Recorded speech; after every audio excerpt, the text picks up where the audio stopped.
organisé un soulèvement dans le village Babouantou. C'est on ne peut plus clair, le chef que nous avons eu est très en colère.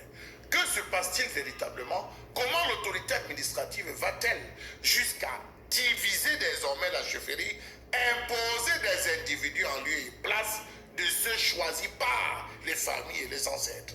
Une chefferie, c'est un conseil de 9 tenu suivant une historicité bien propre. Dans tous les cas, passons.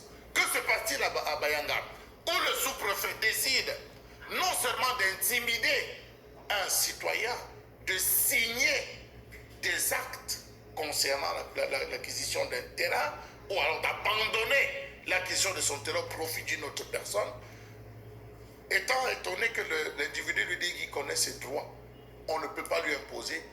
Le sous-préfet décide non seulement de tout faire pour les carcérer, se retrouver à le garder, mais en plus, il va jusqu'à sceller, retirer la licence. Le sous-préfet de Bayangam va jusqu'à retirer la licence et lui dit, monsieur, je vous garde, ici, c'est moi. Bravo à vous, monsieur les sous-préfets. Bravo, bravo, bravo. Et vous parlez bien sûr de sous-préfet, donc de l'autorité administrative au Cameroun.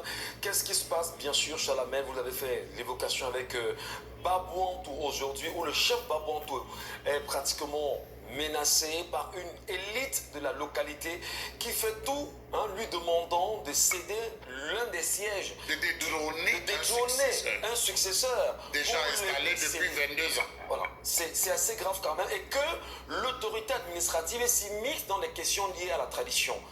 Qu'est-ce que le chef peut faire ici?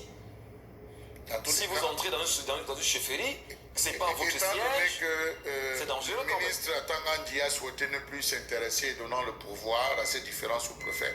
Attendons qu'il y ait soulèvement au mort d'homme à Babouantou pour voir ce qui va se passer, parce que ce qui est sûr, les familles sont déjà sur les pieds de guerre. On estime, je crois, le sous-préfet, madame le sous-préfet, à les gendarmes, à la police, à le commissariat, elle va les appeler comme d'habitude, et vous savez ce qui va se passer. Babouantou, il faut le rappeler, c'est pas un village comme les autres.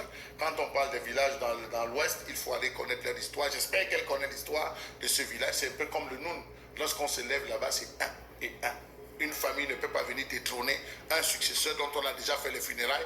Et le drame, c'est qu'il se raconte là-bas que beaucoup d'argent, paraît-il, ont circulé. Cette élite verse des centaines de millions. L'affaire a été traînée devant les tribunaux où on a perdu, dans les commissariats. Aujourd'hui, on dit que c'est l'autorité qui va trancher. Et manifestement, Bambok le disait hier, il y a déjà, comment vous appelez ça, une autorisation à manifester. Or que quand on veut marcher dans nos rues ici, on interdit. Merci beaucoup.